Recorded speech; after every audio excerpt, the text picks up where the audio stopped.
It's going to be close. Obviously, Hi, we're getting started. Thanks for tuning in. Okay. Lovely. Thank you. So we'll get started and some people will continue to trickle in. That's a good idea. I'll just wait till you finish. Oh yeah, that's a lot of pressure. Okay, maybe not. Awesome. So thank you all so much for making it out tonight. We're very excited to be hosting Dr. Christian Brix. He'll be doing a talk on the benefits and history of bone broth. So Dr. Christian is a chiropractor who works out of beautiful Kelowna, BC. He's very passionate about helping people both in and out of the clinic setting by sharing his knowledge about how to live optimally and to thrive. So here to share his knowledge about this delicious and nourishing superfood, Dr. Christian Brix. Thank you. Thank you. Thank you so much for being here. All right. Hello, everyone.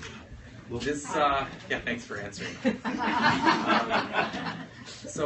Sorry, how much time do I have? You have an hour and 15 minutes. Okay. And I can signal you. Yeah, that's fine. I've got this kid. I haven't done this presentation before, so it could be like 9 minutes, or it could be like 3 hours. I don't know. It depends how fast I speak. Anyway, thanks everyone for coming out. As you heard, my name's Christian Brix. I own a wellness clinic in Kelowna. Who's been to Kelowna? All right. I also own a company called a Broth company, which is part of why I'm here, believe it or not. I just wanted to say thanks to the whole team. Health Essentials has been amazing for our company, but also just in general. Obviously, you guys all know you're all here. So anyway, we could not be more grateful for the team here at Health Essentials. They actually helped us with our original launch this year at the Victoria Health Show, and that's kind of when we realized we might have had something with the bone broth, and it's been a roller coaster ever since. So by the way, just if you have any questions or anything, there will be a lot of opportunities at the end. If there's something really pressing, like you're just dying to ask me, then go ahead and interject. I promise you though that if I don't know the answer to your question, I'll probably make something up that sounds pretty smart. So just in case you're wondering. So the name of the talk is Your Grandma Was a Genius, and I feel bad because then I realized like some people's grandmas are still around, so I could have said is, I said was, and then I heard one of the customers said something about my grandma was definitely not a genius, so I thought that was kind of funny. Mine was. You have to be just That's right, yeah, that's right, exactly. So just so you know, I'm not going to stand here and read slides to you, but every once in a while, the content on a slide is pretty important, so I will take a little bit extra time and read it to you like we're in a class, but I promise you it's not going to be boring. The first couple are a little bit like that. So, looks like we're almost full screen here. Okay.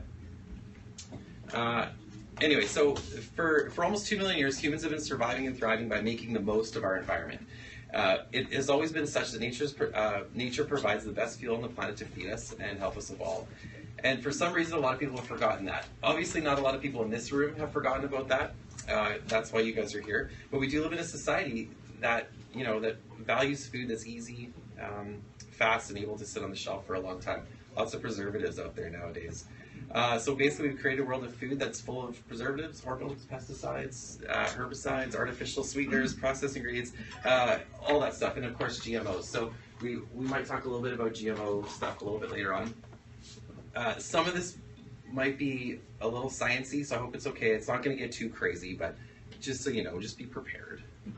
Okay, so bone broth. So this is my caveman. I love this little guy. I think he's adorable. One of the stars of the all-natural Paleo superfood movement, like you're aware, is bone broth. So bone broth's made from a variety of different animal sources, as you can see there. And they were for our ancestors a way of allowing them to use and benefit from all the parts of the animals that provided them with sustenance. So by boiling the parts of the animals that they couldn't normally eat, early humans were able to extract quite a bit of nutrients out of the bones.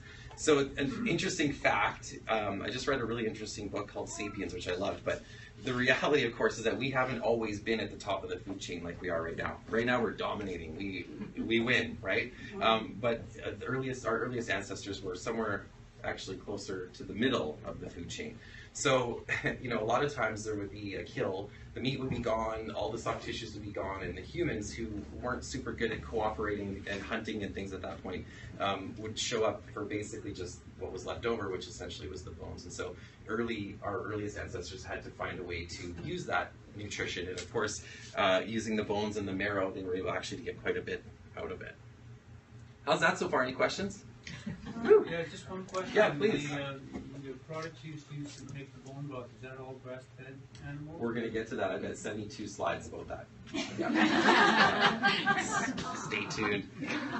So when we first started looking into bone broth as a group, I've got two partners that helped me start this endeavor.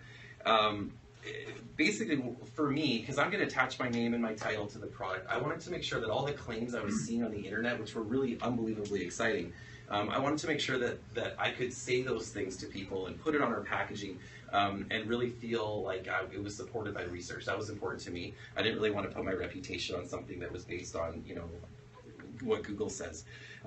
So it was important to me, you know, to make sure that everything was backed up by research. So the claims that you're seeing on here are all things that I've literally seen and read the research for.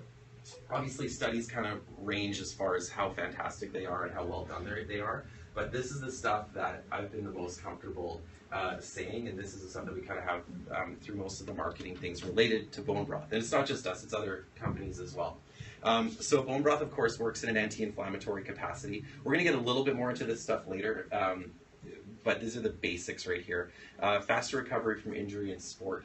One of the things that was really helpful for bone broth people was when Kobe Bryant, he was in I think it was the LA Times on the cover talking about, yeah, what's that? That's why I'm sitting here, that's all. Oh yeah, nice. Kobe Bryant? Yeah. You're a basketball player, obviously? Yeah, Well, I'm you're a huge Kobe very Bryant tall. Okay, so there you go. I know, that's why I'm sitting here. Okay, wicked. Yeah, good to know. So yeah, he credited bone broth with helping his recovery from one of his injuries, and it basically healed about twice as fast as it normally would have. So he was on board and basically talked about how he drinks it every single day, and it's played a big role in his athletics in general until he retired.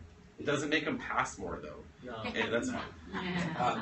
So decreases in food allergies such as gluten and lactose. We're going to learn a little bit about how bone broth helps seal up the gut in a little bit here. And of course that goes into this fourth one here, which is reducing the symptoms of digestive disorders. Everything, I shouldn't say everything, it's associated with things such as IBS, Crohn's disease, acid reflux, and leaky gut. I'd say of all the research on bone broth, the most hands down by far is on leaky gut syndrome, which is great because leaky gut sort of ties into, I don't know, a zillion other disorders and diseases. I think it's about a zillion. Proper probiotic, promotion of proper probiotic balance. Collagen, reducing appearance of wrinkles. We'll get into that a little bit as well. Promote healthy bone density and strength. And then, of course, promotes healthy skin, hair, and nails. So these are all things that aren't just something you find on Google. This is actually supported by research. And a lot of the research wasn't done necessarily specifically on, you know, a glass of bone broth, but most of it was done on collagen, hydrolysate or hydrolysate, or however how am I supposed to say it? You don't care, okay. So basically, a lot of the study was done on collagen, which is the primary protein in bone broth. So that's where a lot of the research comes from. Okay, what slide am I on? 4. Okay, we're doing good. All right. So why do we care about bone broth? It's kind of a dumb title. Sorry, that's dumb. So the reality is simply that bone broth offers amazing nutrients in the most natural form. It's real food. So the best broths are made, you know, fresh, like food, as opposed to, you know, adding stuff that we don't necessarily, that goes through processing and things like that. This is like actual real food that you cook and then eat. So besides amino acids containing sulfate, glucosamine, and glutathione, the superstar of bone broth, of course, like I just said, is collagen protein. Collagen protein, okay. So the number one thing that a broth person is looking for is this collagen protein. Essentially, there's so many different things that collagen can do that I could do hundreds of slides, but I'm going to try to summarize it so that we can sort of see it in a little bit easier way. Let's just get right into it. Are we having fun? Yeah, absolutely. Are you? I'm always having fun. All right. So just before I get into that, this is a little thing that comes up all the time. Technically, it's not really bone broth. It's technically bone stock. So some of you probably already know this.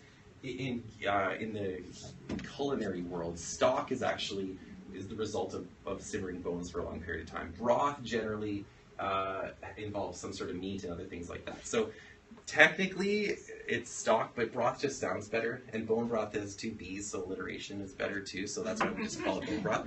But somehow the terms have become confused. And now, basically today, broth pretty much refers to any liquid simmered with anything from beef and fish to veggies and legumes. And I was just joking earlier that they're probably going to have like a dirt broth soon. Anything in simmered water is broth, so dirt broth. We might do that if we can make that happen. I got 2 laptops going, by the way, because we couldn't figure out how to do the slideshow. So this is collagen. Nobody else probably finds this as exciting as I do, but I think that's beautiful. So that's the triple helix made of repetitious amino acid. The sequence is basically glycine and then proline and hydroxyproline. Who cares except for me? But now you've seen it. That's collagen, and they're all hydrogen bonded together. Who cares about that? Oh, okay, nice. Thanks, hydrogen bonds. Nice. Okay, so here it is. So what is collagen? So collagen comprises this. I'm going to read this because this is really important stuff, and it's kind of small, actually. Sorry, everyone back there. Yeah, broth isn't really good for your eyesight, so sorry. Hey, who tried the broth downstairs? Did everybody get a little? Okay, so maybe after a little more too. So collagen comprises 30% of the protein in your body, 70% of the protein in your skin. So collagen really makes up the elasticity in your skin. Actually, interesting enough, Lynn and Tyler drink bone broth all the time. Lynn's actually 86 years old, and Tyler is 92. So it's unbelievable. So it's the basically, collagen is the scaffolding for your cells, for all your cells, tissues, organs, and it's basically responsible for the strength, the flexibility, and the elasticity of all those tissues. There's 28 different kinds of collagen in your body that they've identified so far. Who cares? But the most common types are type 1, which is basically your skin, tendons, and your vessels, veins, and arteries. And then type 2, which is the cartilage. So most people know what cartilage is. It sort of covers your joints. It's the soft tissue that supports the structure of your joints. So as we age, collagen production decreases significantly, leading to weaker and less elastic skin, blood vessels, ligaments, muscles, and tendons. This leads to tearing injuries over time as we get older. So everyone in here is getting a little bit older, I think. So we probably noticed that as you get older, you get a little sore, a little bit more irritated more easily. Injuries come a little bit more easily.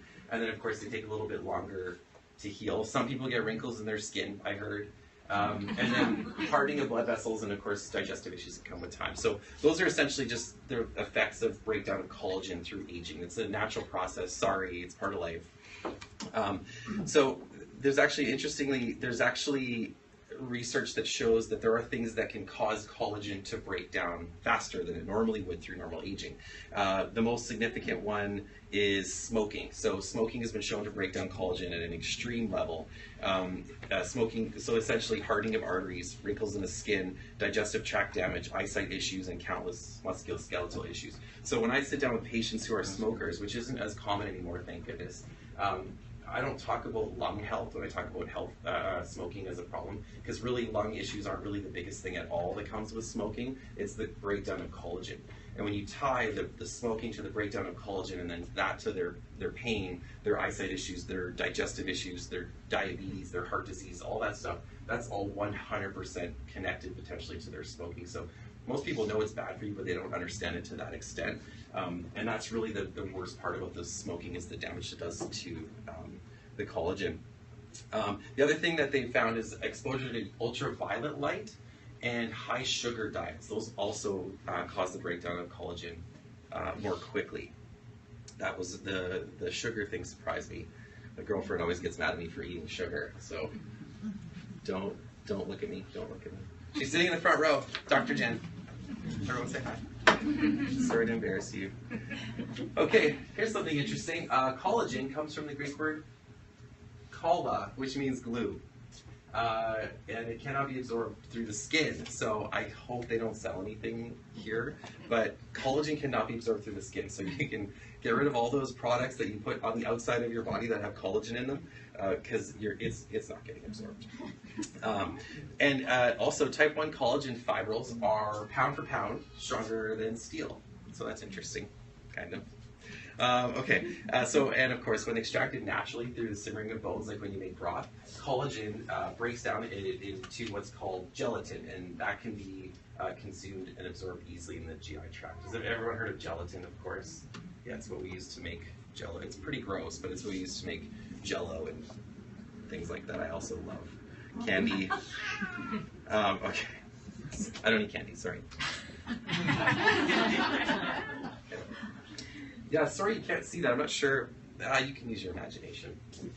So what else is in broth? So in bone broth, this is some of the, again, this is a lot of the stuff that's supported by the research. So amino acids. So amino acids make up protein, and when that protein is metabolized, amino acids are used to make all sorts of stuff. Enzymes, hormones, immune factors, storage molecules, and transport molecules. So basically, amino acids are extremely important. They make up most of the things that happen in your body. There are two types. Sorry. Well, you didn't see that. Never mind. Pretend that didn't happen. Sorry.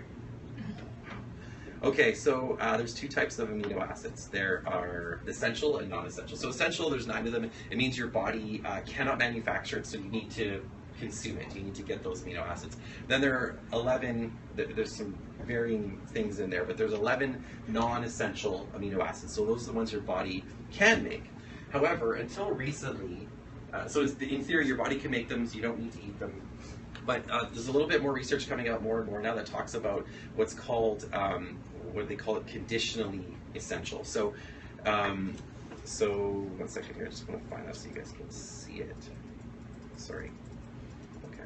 Conditionally essential, suggesting that there is a potential for these to still be deficient. So, as most of you know, it can be very challenging to get all the nutrients that we need in a standard diet, even if you're eating pretty healthy. It is still challenging.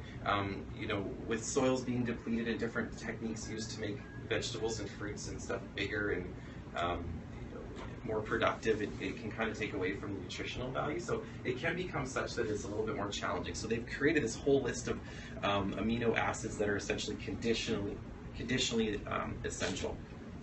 The two main ones that we talk about are proline and glycine, which you can see up there. They are the amino acids that make up the collagenous fibers in our joints. Cartilage is made up of a complex of amino acids and sugars. The sugars, called proteoglycans, they wind in and around the collagenous fiber network, and basically their job is just to hold on to water. So, so proline, oh, you can't even see that, sorry guys. Is that okay? Can we, I don't think we can change that probably at this point, forget about it. Proline. So proline helps seal the gut lining. That's a really, really important one. Of course, like I said, we talked about leaky gut syndrome. Proline is amazing. It helps seal the gut lining. It reduces cellulite and increases skin tension and elasticity, which we could probably all benefit from. Regeneration of cartilage and healing joints. So proline's the one probably that Kobe Bryant was the most excited about. All right. Okay, and then glycine. So the second one is glycine. Don't worry, there's only 4 I'm going to do. So the second one is glycine. So glycine is in charge of chemical detox of the body. It slows cartilage and muscle loss associated with aging and optimizing use of antioxidants. It also acts as an antioxidant. It's a neurotransmitter as well that helps with sleep and memory. And it's used in the production of bile salts and glutathione. So glutathione is of note because in combination with sulfur in bone broth, it was shown in a study at Stanford, basically to help eliminate fat-soluble compounds like heavy metals, lead, and mercury. So glutathione is, what was it, universal antioxidant is the word? Yeah. And it basically helps with the absorption of certain nutrients, the use of antioxidants, and it has liver cleansing functions. There are concerns about lead content in bone broth, and I'm going to talk about that in a couple minutes. Glutathione, because it's in there, helps with mitigating the effects of lead if there is any. So that's a great thing that it's sort of, if there is any lead in bone broth, which there's still studies saying there totally isn't, but if there is, the glutathione helps mitigate that. Who's with me? All right, so here's the other two. And like I said, there's only four. The third one is arginine. So arginine improves circulation. Of course, fantastic. It helps repair damaged liver cells as well. It's used for wound healing and immune system function. And it's used in production of sperm, and it's used in production and release of growth hormones. So you can really start to see a lot of these amino acids are connected to all sorts of functions in your body, including now we're seeing hormonal stuff, immune function, things like that. So then the fourth one is glutamine. It is fuel for metabolism in gut cells. So there's a lot, we'll get more into that in a minute. It improves metabolism and muscle building, protection of the gut lining, and responsible for the savory flavor profile that we have in our tongue called umami. Does anybody have any questions about that stuff? It's kind of point form, but I think you're starting to get a sense of how valuable the amino acids are that are in there. Is there any questions at this point? Yes. Is L-glutamine and glutamine the same thing? That's a good question. So there's different forms of glutamine. There's, I'm not positive on that, actually. That's a good question. Do you have an answer to that? It would be L-glutamine. This would be L-glutamine, so it's the same thing. I just shortened it. Okay. There you go. I just shortened it. Good question. I defer to Jen, my girlfriend, in questions that I don't know the answers to. Okay. Good. Got me there. I like that. Okay. Making broth. So, who's made broth in here before? Seriously? Okay, wait. Who hasn't made bone broth before? Oh my. Nice. Okay. Thank you. Okay. So for you two, bone. I'm just kidding. Broth is made by simmering bones for an extended period of time, and basically in an effort to draw all the nutrients that we just talked about out of the bones. Obviously, right? So, okay. So the people that have made broth before probably recognize that it can be a bit of an arduous process, right? It's very time consuming, and if you're using certain types of bones like beef, it stinks up your house, but it's absolutely worth it. So my first experience making broth, the long story short is I heard about bone broth as being something that could potentially be really beneficial. We decided to look into it. I thought, you know what, before I do anything, I want to try making it myself. So I knew you had to do it for a long period of time, but I didn't really look into it too much. So I started the broth on the stove, and then I went to bed. And so I woke up in the morning, and when I came out, first of all, it smelled like the house was on fire. And then when I came out, I opened the pot, there was just like this black sludge at the bottom. So I think it was up too high, and I just boiled it all out, and it was the pan, I had to throw the pot out. It was a horrible experience. So I know it can be, if you don't do it right, it can be terrible, and it was terrible. Okay, so this is fun because I have to listen to me, you can't read it. So the important factors in making broth, the first thing, of course, are the bones. So the most important consideration in making broth is the exact bones that you decide to use. It's imperative for beef that you use grass-fed, and I'll talk about that in a second. And with chicken bones, obviously we want the free range, hormone-free, antibiotic-free. That stuff isn't really a big concern in Canada, but those are sort of the things that we want to make sure of. There's a lot of opinions. There's a lot of opinions when we talk about comparing grass-fed to, say, organic or just conventionally raised cows. We'll talk about cows for a second. Besides being more natural of a diet for cows, grass-fed meat, for example, has been shown to have 5 times the omega-3 fatty acids in it and conjugated linoleic acid. So those are much higher in grass-fed beef. Grass-fed meat is also higher in vitamin A, vitamin E, potassium, iron, zinc, and phosphorus. So the grass-fed beef tends to have more nutrients in it, and that's not something I just made up or something to make people want to pay more for meat. It is actually such that the research shows that it has more of that stuff in it. So generally, conventional meat products, which we've all seen in videos on Facebook and the horrible things that happen in those facilities, there are conventional producers that aren't quite so horrible. However, conventional meat, basically the goal tends to be, better volume, increased weight, bigger animals, whatever. So they use hormones, they use chemicals, medication, stuff like that on the animals, but also those animals tend to be exposed environmentally to stuff that the grass-fed animals generally aren't. The problem is the stuff that these animals are exposed to tends to get stored in the fatty tissues of the animal. And of course, bone marrow is mostly fat, and that's where a lot of these things, these bad things, chemicals, whatever you want to say, herbicides, preservatives, pesticides, that they use in the feed, that will be stored in the bone marrow. And so, of course, when we make bone broth, we're pulling stuff out, including all this stuff out of the marrow, and that essentially allows it to be concentrated in the broth. So that's not something we want to do at all. And we always say the best and healthiest animals produce the best and healthiest broth, of course. Sorry, my favorite line that I wrote this myself. We eat real food, so our food should eat real food, right? Yeah. Thank you. I made that up. I love it. I think I'm the only person that loves it, but I don't care. Okay, so thank you. The other thing that comes up too, the last thing about the conventionally raised animals, is those animals tend to experience more stress. So the process of the slaughter and things like that, some of those, again, you've probably seen the videos, stress produces toxins and creates a lot of responses in the body, and that can also be stored and transferred into the tissues of their body, and then that would get transferred to us. Cortisol is an example of stress hormone. We don't want that running through cows before they are, I don't know what the word is, harvested.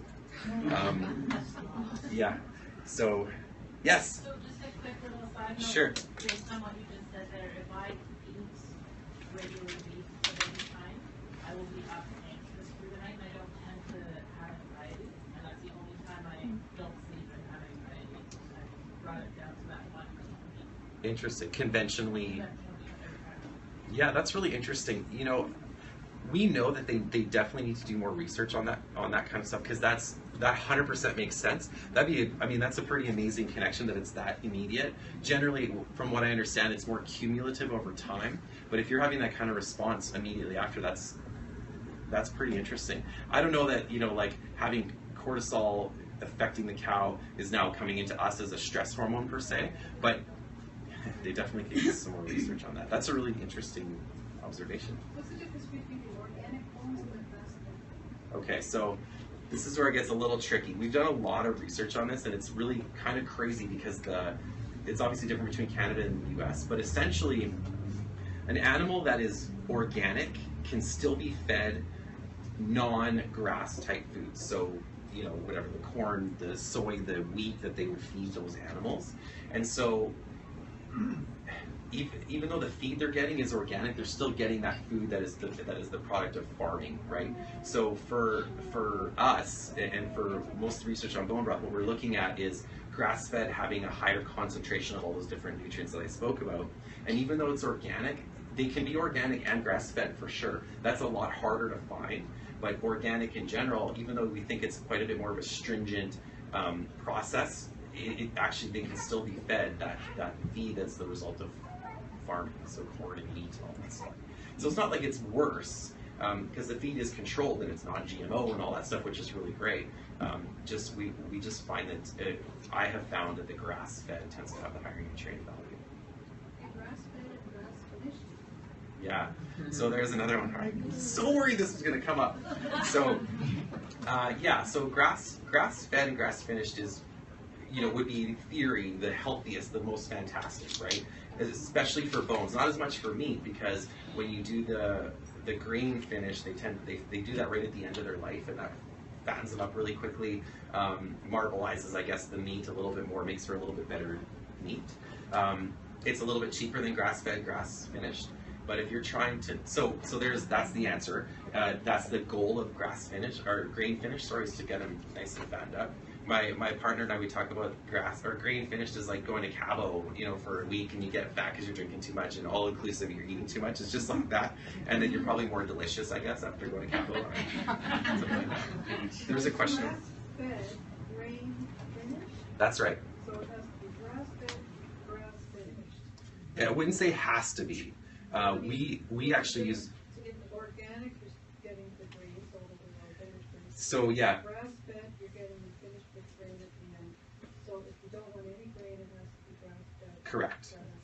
Correct. However, when it's at the end, so when the animal is growing up from its infancy, if it's being fed grain the whole time, that's a very different idea than if they're just getting it right at the very end. So it's not nearly, I guess I would say is it's not nearly as bad because they're only just getting it right at the end of their life cycle as opposed to growing up eating that the whole time.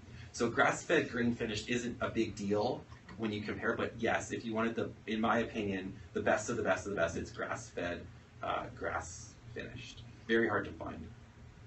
For the ones that are grain finished, Yep. approximately how long do they get fed the grain?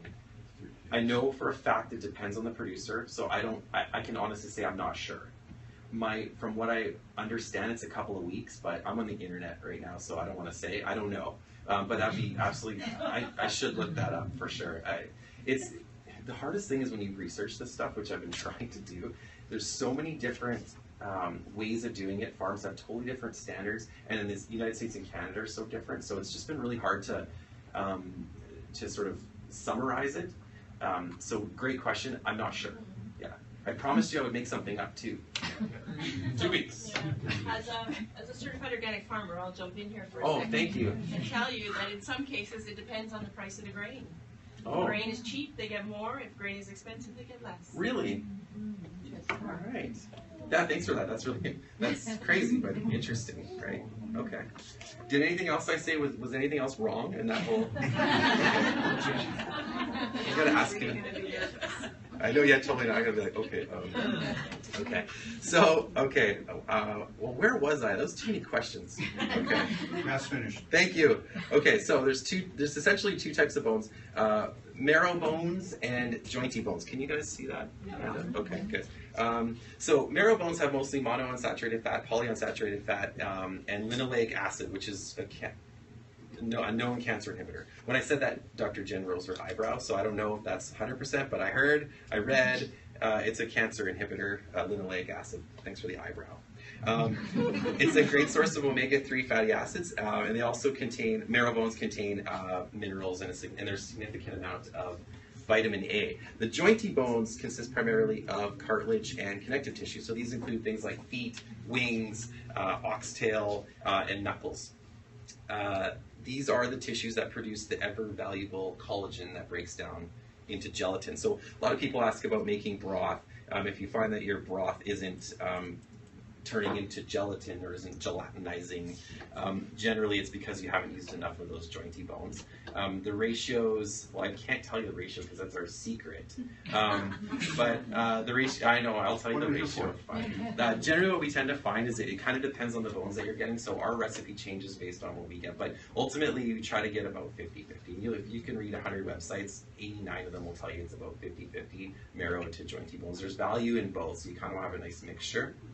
And then most chefs, they'll add something to increase the speed of the extraction. So generally it's like an acid type of vinegar generally is what people use. And when you put the vinegar in and simmer it with the bones, you'll notice the nutrients get pulled out a lot more quickly.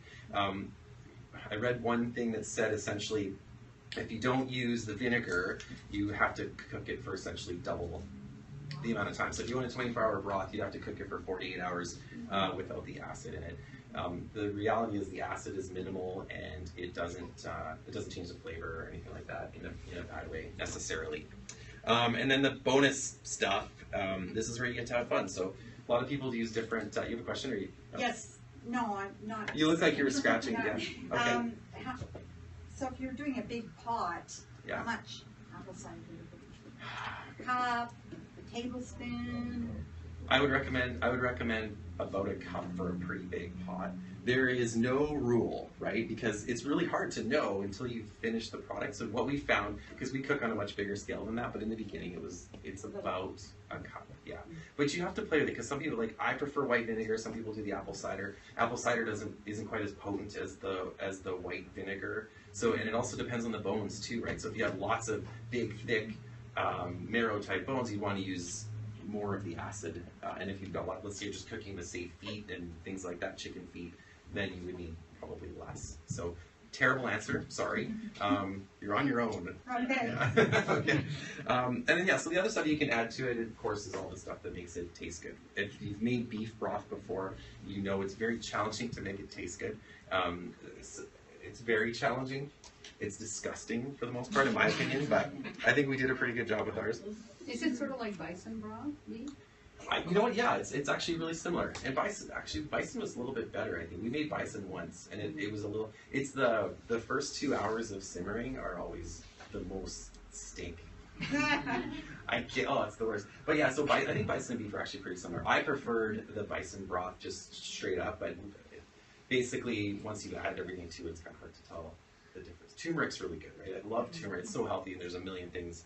I didn't do any slides on turmeric, but we use a lot of turmeric, and obviously, other than the health benefits, it tastes really good. Bison, that's a great one. I forgot about it. We should make some bison broth. Okay. All right. Here we go. So, chicken broth for your immune system. That's someone who's sick. Good picture for that slide, right? Okay, so I'm going to read this one because I like this. This is really important. So the University of Nebraska Medical Center studied chicken broth in an effort to determine why it was often associated with being the cure for the common cold. This is where your genius grandma comes into play. So they discovered that there's amino acids, specifically cysteine, caused the reduction of inflammation in the respiratory system and in the digestive system. The amino acids essentially blocked neutrophils, and those are the most common white blood cells. It blocked them from going to the sites where typically we see cold symptoms. So they essentially was breaking up mucus. And when they did the study, that was sort of what they concluded was and there's other studies that have been done and other theories on why chicken broth is good for the immune system. But this was one that was very specific, that isolated the amino acid that they found to be mucolytic and had some benefits for helping with the common cold. So that was really interesting. So if you're sick, you'd want to potentially maybe gravitate more towards the chicken broth than the beef broth, or the bison, or the fish, or the whatever animal. Does that make sense? Okay. Oh, so cute. All right. How to use bone broth? We're doing great, by the way. We're killing it. Okay. So in my practice, what I generally tend to recommend is a 21-day period to start brothing. That's the word we love, brothing. In 21 days, generally, like with a lot of changes in health regimens, from working out to dietary stuff, generally 3 weeks or 21 days is the amount of time that it takes for the nutrients or salt to accumulate in your system, and essentially in this case for your gut to start healing.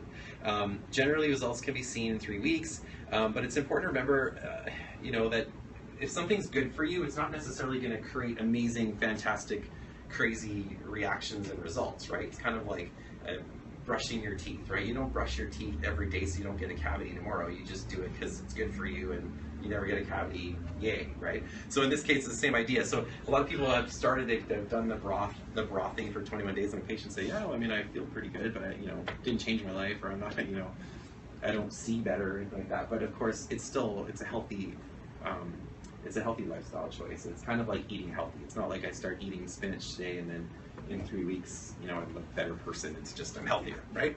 So I don't know why I needed to say that, but I just feel I needed to say that. Okay, so the other thing, of course, is be patient. And then people always ask me, like every day we get emails, what is the amount? So what I tend to recommend is about 250 mils a day, depending on which broth you're doing. Generally, if you make broth at home, you're probably looking at about 5 to 10 grams of protein in 500 mils. So in this, so in 250 mils, you'd be looking, maybe up to 5 grams of protein. That tends to be the amount of protein that's in. So 250 mils, though, if you're drinking, say, one of our broths, which are really, really high in protein, 250 mils tends to be about the amount that we would want to recommend. I find that if people start drinking more than that sometimes, it can be too much protein. So for example, one of the beef one that we do is 57 grams of protein in 500 mils. So if you're drinking 500 mils, it's like you're almost getting 60 grams of protein. So for a lot of people, that's a lot. So is that just because you do more concentrated as opposed to adding? It's not. It's actually not more concentrated.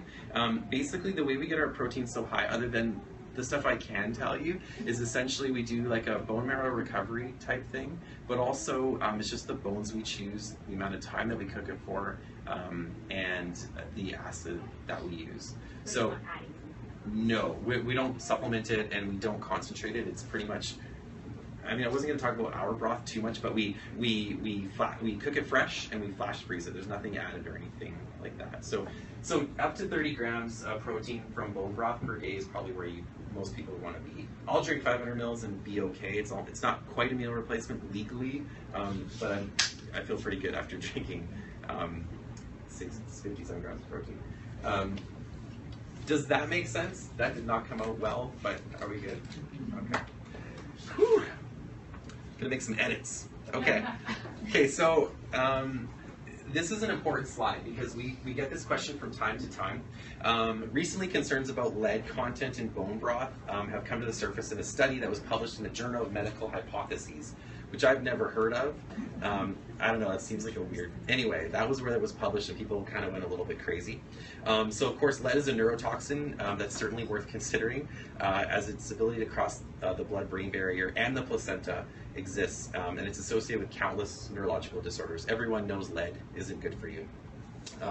And of course, I shouldn't say of course, but it's especially dangerous in children.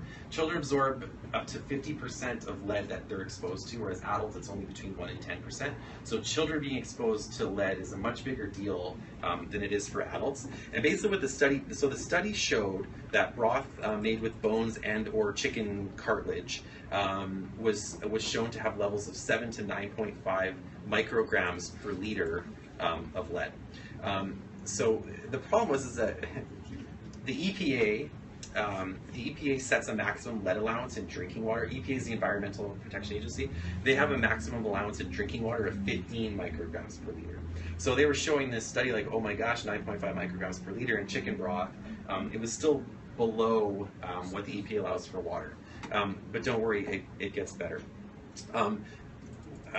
Subsequently, so basically the study was largely discredited due to failure to disclose a whole bunch of details about the chicken, where they were raised, what they were eating. There was a lot of stuff that was kind of left out. They didn't answer any questions about the farm.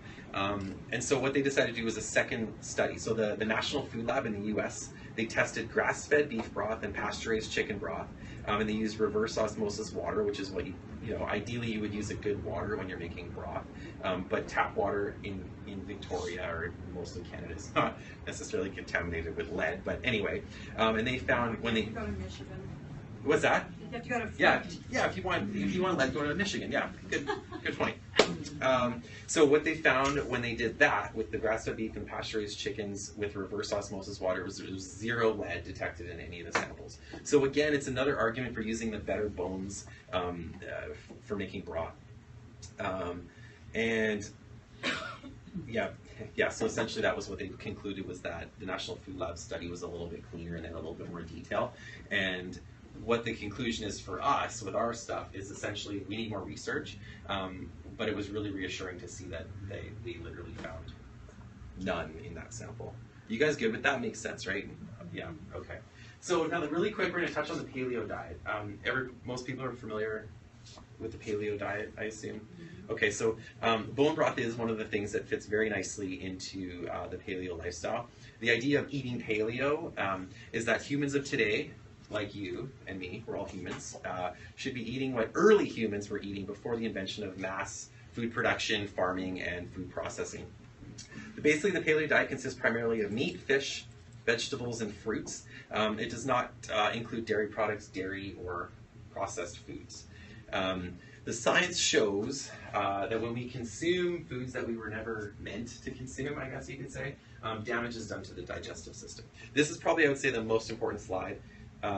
So follow me here. So that damage that's caused by a lot of those foods that we eat that we were not meant to eat, you could say, it leads to damage to the digestive system, and it allows molecules, good and bad, to cross through from the digestive system that normally wouldn't, and they're typically too large. And when they start passing through, it essentially initiates an immune response. So your body has this stuff coming in from the digestive system that it's not normally supposed to see, and so as a result it initiates this immune response. That immune response stimulates pro-inflammatory cytokines and IgG antibodies, which ultimately lead to inflammation. So now this food has created damage to the digestive system, which creates an immune response, which creates inflammation. So inflammation now becomes a much, much bigger problem. When we talk about inflammation, we're not just talking about right there in the digestive system. That actually spreads throughout your body. So that's essentially now called systemic inflammation. And that systemic inflammation is essentially, so you have general systemic inflammation and you have digestive defense happening at the same time. It can lead to multiple health issues. And when I say multiple health issues, I mean a giant list of things that most people have either been exposed to or know someone who has. Lupus, rheumatoid arthritis, multiple sclerosis, chronic or generalized fatigue, just feeling tired, IBS, diabetes, Crohn's, celiac disease, even things like depression, anxiety, eczema, brain fog, and of course weight gain. So these are literally all the result of chronic systemic inflammation. We see there's even connections, like systemic inflammation is such a big deal that that's where a lot of research is going nowadays. Even in the dental world, people that have, say, chronic gum disease, they're showing a connection between chronic gum disease and heart disease simply because of that chronic inflammatory state in the body. And so they're actually showing that if these people are getting their gum disease treated, that their heart conditions are lessening. So systemic inflammation is huge, and it's everything from just feeling tired all the way up to these pretty big diseases like multiple sclerosis and things like that. Would that also mean that you could possibly not absorb your iron as well, like those kind of things too? I would, as soon as your digestive system becomes leaky, nothing is essentially happening properly, right? You're not absorbing things properly. So as far as iron specifically, what would you say about being able to absorb iron when you're in digestive distress? It's gotta be, yeah, it would go down, right? Yeah. I mean, everything just kind of essentially isn't trying, because things are brought in across, like, from your digestive system intentionally, right? But as soon as you open it up, it's kind of like getting a colander and doubling the size of the holes. All of a sudden, things are getting in either that shouldn't be, or that are too big, and they're creating this response. And that inflammation now restricts your ability to absorb other stuff, right? Even things that are perfectly good, vitamins, minerals. So people are spending a lot of money, say, on supplements and taking all these things that are really good for their bodies, but you have so much inflammation in your gut that you're not necessarily going to be absorbing it as well, right? You may, for more details on that, I would definitely talk to a naturopath. I know a cute one. Okay. Sorry. So here are the, I'm in big trouble. So the gut damaging foods, and there's the gut healing foods. So again, you can read this yourselves, but essentially the gut damaging foods are the things that we want to really try to avoid. I'll read that for the people that can't see. Grains, legumes, dairy, sugars, the less healthy oils like corn, vegetable, soybean oil, and then unfortunately alcohol and caffeine. So those are all the things that essentially are known to damage or potentially irritate our gut.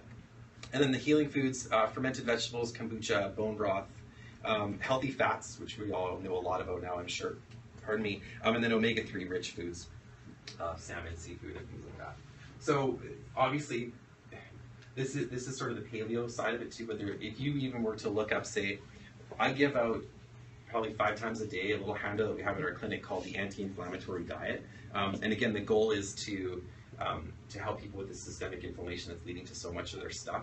And the people that actually commit to it, it's not really that difficult to do, but the people that really commit to an anti-inflammatory diet, 100% are improved as a result of it. So whether it's somebody that comes into my office with back pain or chronic fatigue or whatever, we almost always put them into that eating plan and just see how things play out with that. And almost every single time there's a benefit. Questions? Yes? You specifically mentioned pasture-raised animals and the salmon. Should it not be indicated that the wild salmon rather than farmed? Yeah, that's actually probably a really good point. I don't know a ton about salmon. I'm from Kelowna, and then I was born in Calgary, so sorry. But I do know, because when I went to go buy salmon, I was told that I had to get wild and not farmed. So I would guess it's the exact same thing as a pasture-raised animal. Do you know a bit about salmon and how wild is definitely healthier? Well, there are concerns about the farm, and I believe that Dr. Oz evidently did last meeting on the site now, probably the program, but there are large concerns with contamination within the pens that they're, you know, not evidently have land-based ones, maybe better now, but with the contamination, antibiotics, and there's some nasty things that they're actually scooping up dead fish from the bottom, and they can't use it for canning because they just decompose. Okay, so get the wild. Yeah. I'll throw wild in there for my next time I do this talk. Thank you, I appreciate that. Okay, so then bone broth for exercise. There's only a few more to go for all of you who have to, whatever, go to the bathroom, whatever, or bored out of your mind. So it's generally accepted that protein supplementation is ideal post-workout. So I don't mean like going for a little stroll, that's not necessarily a big deal, but if you're working out, it tends to be such that a lot of the damage or issues that happen in your muscles, tendons, and ligaments that are normal with exercise can be repaired by post-workout protein. I said that terribly, but you get it. So the advantage of using broth to do this is twofold. So number one, broth is a liquid and it's all natural, so it's got higher bioavailability. I think a lot of people get how if something's a liquid, it tends to be a bit easier to absorb. There's other factors, but generally liquid is a little bit easier for our bodies to absorb. And so, of course, and it's also all natural, so we're not using preservatives and other stuff that can prevent the absorption. And then the protein source, if you're using the proper animals, which we've beaten to death, is collagen protein. So collagen protein is the protein that we're dealing with, and that's been shown to be superior for healing muscles, joints, ligaments, and tendons. So of course that's what we're healing after a workout. Who works out in here? All right. This is like health essentials. Everyone's so healthy. I wonder if I did this at Safeway. Just kidding. Safeway's great. Okay, so here's another one a lot of people ask me about. This is called how much protein. So studies on the ideal protein intake for athletes and non-athletes and bodybuilders and regular people are all over the map. And it really just depends on who funded the study or what you're looking at, what people's motivations are, but the amount of protein is definitely not set in stone. So basically, up to 30% of your daily calories from protein is recommended to maximize metabolic rate and increased satiation. Wow. So here's an example of what the study is, what I'm talking about. So if a company does a research study and wants to look at how much protein is good for a bodybuilder, and they happen to be, the study's funded by, say, a company that sells protein powder for bodybuilders, the number might end up being a little bit higher, right? And in research, I talk about this a lot in my practice, but in research, a lot of it comes down to what question we're asking, right? So for example, they did a study on statin drugs, so Lipitor, Crestor, things like that. Statin drugs are the ones that lower your cholesterol, right? So what they did is they did a study. This drug company does a statin drug lower your cholesterol? And when they got the results. Yes, it does. Yay, FDA approved. Let's start selling this stuff to everyone, right? But of course, what they didn't do is they didn't ask, does a statin drug lower your chance of dying from a heart attack? Because if they did, it wouldn't have been approved. When they did do that study later, they found that it was statistically not a significant lowering of your chances of dying from a heart attack. So yes, you have great looking cholesterol the day you die, but you're still going to die on the same day. So what's the point? The point is it's all about what question you ask. So when you look at the amount of protein that's recommended for people, this is like the consensus based on everything that I've read, and this is sort of what I think to be a nice happy medium. So for the average person, it's about 0.36 to 6 grams of protein per pound of body weight. So for someone who's 150 pounds, which I am not, it's about 60 grams of protein per day recommended. For for somebody who's wanting to build muscle, for example, it's 0.7 to 1 grams of protein per body weight. So, you know, about 127 grams. And then for seniors and people recovering from injuries, this is protein intake recommended for the day, 0.45 to 0.6, which works out to about 75 grams. And they recommend protein a little bit higher for seniors, just to help with body tissue repair and maintenance of body tissues. Yes? Is that 6.0 grams per body protein per pound? Is that correct? No, that point is supposed to be to the left of the 6. Another edit, thanks to you. Thank you, sir. 0.6 grams of protein. Thanks for noticing.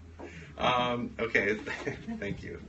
Other than pre-existing kidney disease, this is also important. Higher protein diets have not been shown to be harmful to healthy kidneys. So that's a big thing. People are saying, oh, don't eat too much protein. It's not good for your kidneys. If you have a healthy kidney, a higher protein diet is fine, according to the research.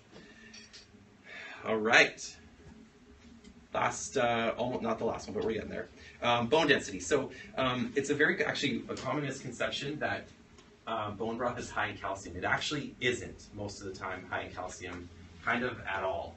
It was funny. We went into a store in Vernon, and I bought some of my own product, and I brought it to the counter, and the guy's like, "Oh, this stuff is awesome! I love it. It's so good. It's so high in protein." And I was like, I didn't want to say no, it isn't. I just was like, "Oh, really interesting." But it was really funny because he was selling it to me as being high in protein. I didn't want to break his heart. Calcium. High calcium. Did I say? I had a bunch of drinks before I did this. So. Just kidding, Lynn. I didn't drink. Just kidding. Okay. So when it comes to bone density, this is something that I deal with a lot in my practice, and I'm a little sensitive about this stuff because you can see people getting taken advantage of quite a bit when it comes to bone density. So people find themselves when they find out they have osteopenia or osteoporosis with all sorts of information and things on sort of what they can do and how they can help. They deal with things like multiple forms of calcium supplementation with varying degrees of bioavailability. There's many different forms of calcium. Some of them are really absorbable for you and not for someone else, and that becomes a big challenge. So you can't just go to the drugstore and buy a bunch of calcium and fix your osteoporosis.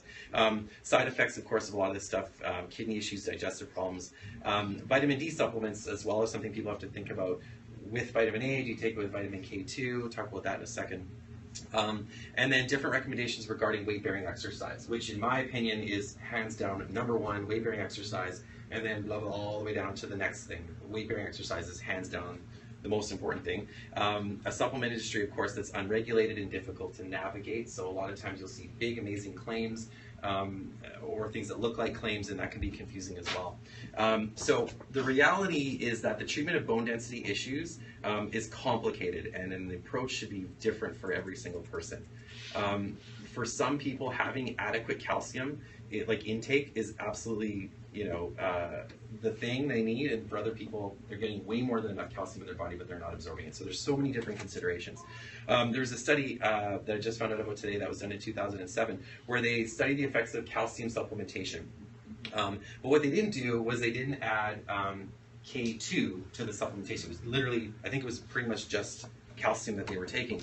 And they quickly found that the people that were taking it, the participants, were having elevated levels of blood calcium, which has essentially led to arterial disease and heart issues, and they had to stop the study. So the calcium levels were going way up, which was fantastic in the blood, but it wasn't getting taken out of the blood and put into the body. And K2, vitamin K2, which is kind of new. In fact, I went to school, I won't say how long ago, chiropractic school, quite a while ago, and I'd never even heard of vitamin K2 until relatively recently. But without it, calcium supplementation is oftentimes, I don't know, silly. What's that? Useless. Useless! I try not to be that dramatic, but that's what I wanted to say. Okay, so yeah. So basically they found the blood calcium was going up, but it wasn't necessarily getting absorbed. One constant, however, in treatment or dealing with osteopenia and osteoporosis is that there is a necessity for a solid platform onto which that new calcium can be built on. So it's kind of like building a house, right? The frame and the base has to be there, and that frame and base in bone is collagen. So if you don't have the collagen, there is nothing for the calcium to grab onto to create that bony matrix and increase density. There was Dr. Milan Adam it was the Institute for Rheumatism in Prague. They studied collagen, and what they found was collagen related to bone density. So what they found was they noticed with collagen supplementation decreases in collagen loss over time in the bone. They noticed decrease in bone loss over time. They noticed a significantly reduced risk of fracture over time, and enhanced and prolonged effects of calcitonin. And calcitonin is what lowers your blood calcium. That was a really, really important study because it showed the value of collagen for bone density. And then, of course, there was there was another study by Dr. Roland Moskowitz at Case Western who found very similar results. There's actually 2 really good studies that were done looking at collagen supplementation for bone density. So what am I saying? What I'm saying is that bone broth, besides being absolutely delicious if done correctly, is one of the cleanest, purest, and most efficient ways of getting some of the most important nutrients we need in our bodies. It is considered one of nature's superfoods because the health benefits are extensive and they come from real food. I challenge you to make it yourself, and when you realize what a pain it is, I recommend trying ours. So we've got basically our beef, our chicken, and our vegan. I wasn't going to say too much about ours, but there it is. It'll be available here. The logo on your vegan. Yeah. Is that So- part of that? So yeah. So here's the funny thing about that. We're selling bone broth and doing well. We're nationwide. Things are going really well, and we get every single time we would do a demo or a trade show or whatever, people would say, "Oh, you do a veggie broth?" Like almost like we're a soup company, which we are not. But we got asked so many times, we thought, well, fine, we'll just make one. So we created our vegan SKU, which is essentially hemp hearts and red lentils. With a bunch of other stuff, but it's extremely high in protein, iron, and fiber.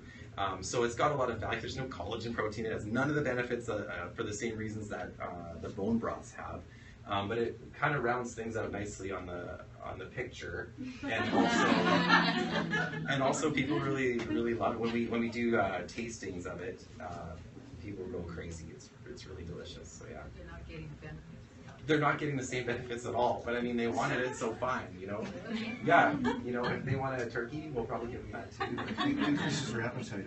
Yeah, well, the funny thing about that one is I find it to be the most satiating, like it is, the veggie is, it's really good. Anyway, hi. Have you tried fish yet? Have I tried fish? I've tasted fish broth. I'm a prairie boy, so. And you know what? It's really good for cooking. I've had some things that were cooked with it. Have you had it? No, I'm just asking. Yeah, I don't know. It wasn't super awesome. Yeah. Should have gone wild. Yeah, sorry, it's probably farmed. Yeah, that's the problem. Any other questions? Yes. Any advantage to, you know, when you get these bones, they're cut, right? Yes. Any advantage to cutting like chicken or turkey bones? Yes.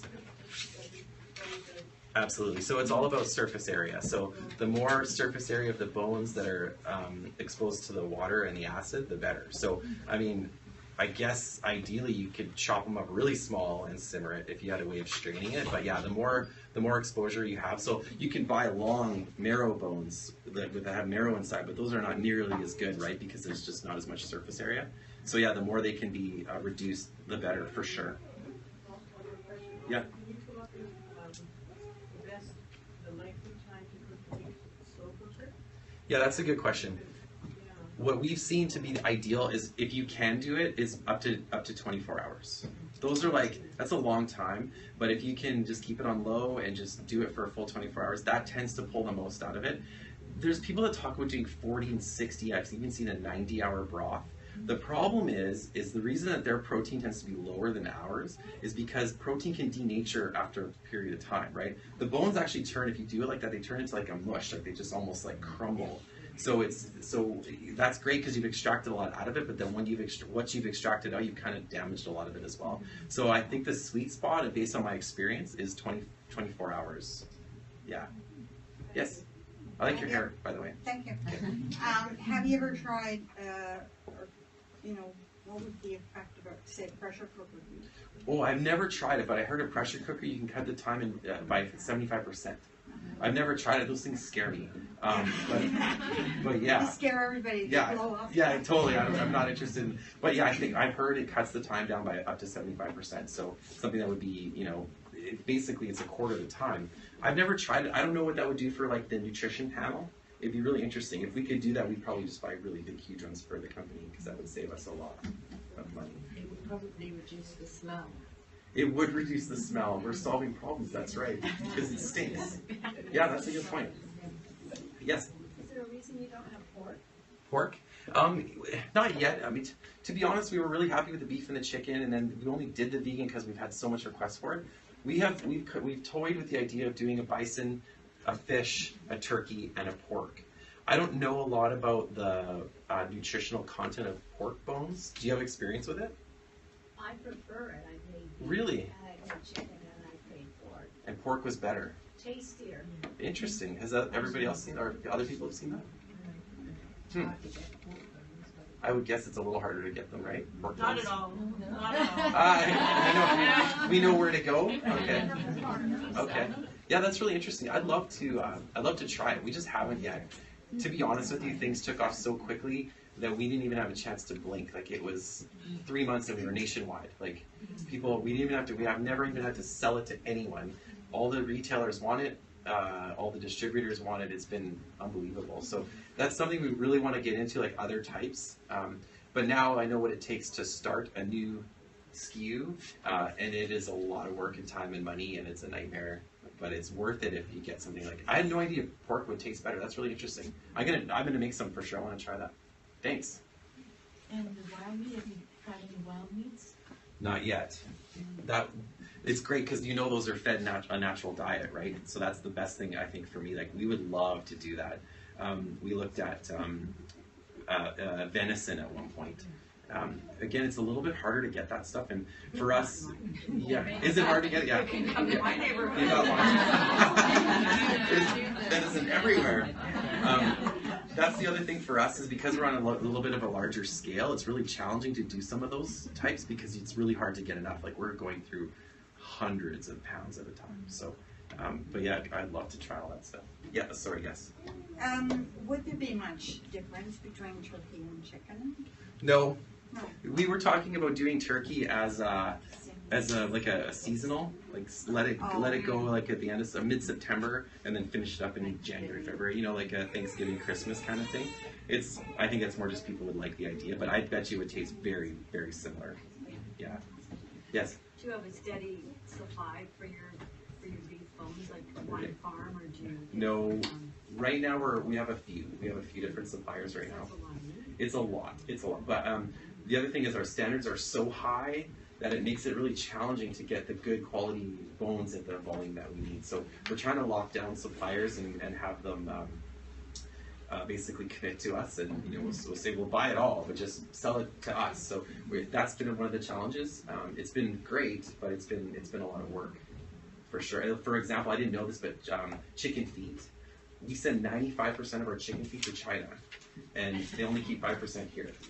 So for us to get them is challenging. So when we get our hands on them, we buy it all. Yeah, it's interesting. Yes? What do you do with your bones? Yes! Well, right now, that's the end of those bones for us. However, there's top secret plans that are in place right now to take those bones and do something really exciting with them. So next time I come and talk here, I'll have something else to tell you about. But right now, we're not doing anything with those bones, which is kind of sad because it's kind of wasteful. There's still a lot of good stuff in those bones. But I'm 100% working on it. The garden. Yeah, well, let's just throw them in the garden. Yes. Yeah. I wish I could say more right now, but it's top secret. Yeah, that's right. It's related to gardening. Yeah. Okay, so yes. Yeah, it was mentioned earlier that legumes are like on the inflammatory Yes. side. So would that be the case for the vegan soup since it's made out of legumes? There are or is legumes it in it. different once Yeah. it's cooked? So the vegan is sort of like our outlying, like the bad child that you had. Even though it's all natural, preservative free, like it's got the best of everything. There are inflammatory components. The red lentils are. Does the cooking bring down any of the inflammatory? I'm not sure.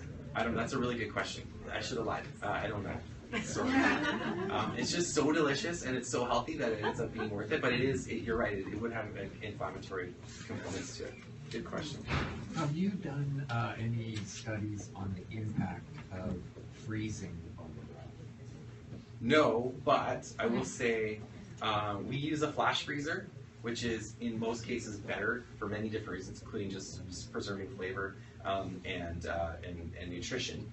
But because it's a flash freezer, there's way less of a chance of damaging the nutrients that's what you're getting at, right? The freezing, wrecking the nutrients essentially, right? Yeah. The faster you can freeze it, the more is preserved. It's kind of like Well, you guys remember when originally when Michael Jackson, like 20 years ago, he said that when he died, he wanted to be cryogenically frozen so that he could be brought back to life. The reason that cryogenics doesn't work yet is because they can't freeze tissues fast enough. So when water freezes, it creates crystals and it expands and it tears everything inside the tissue that you're trying to freeze, right? So the faster you, I know, right? Why am I talking about Michael Jackson's head? But anyway. No, I'm just having visions Yeah. of him being brought back. So what they're saying is that if they could get the temperature low enough fast enough, cryogenics is actually possible. You could freeze a person and then thaw them out and they'd be fine.